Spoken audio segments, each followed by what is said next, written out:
quality है जेकरा गावे ना आवेला उ मंच पर विवाद करेला बवाद करेला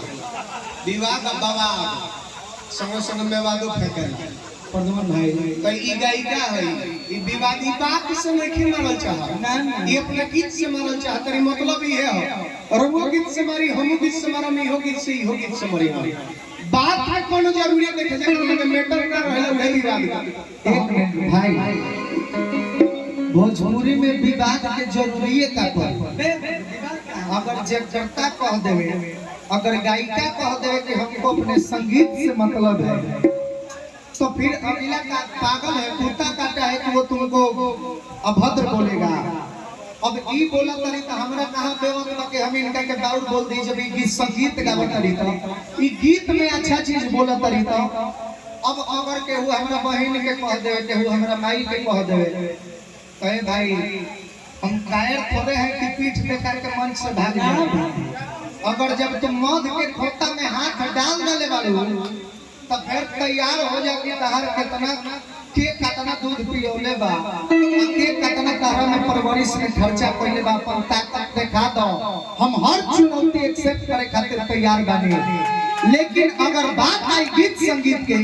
तो सिर्फ संगीत से मुकाबला होगा जैसे बबीता जी गा रहे हैं केहू बोली आई तो हमने को तुलसी का गाना है हम लोग के हाथ में माला है मैंने गंगाजल ले ले बने कि हम बाउर ना बोलो तू बोलबो तो फिर सोहब ना कहे कि महाभारत हमने के सिखावता ये चीज महाभारत सिखावता कि जब केहू हिंसा देवे पर तैयार ना होके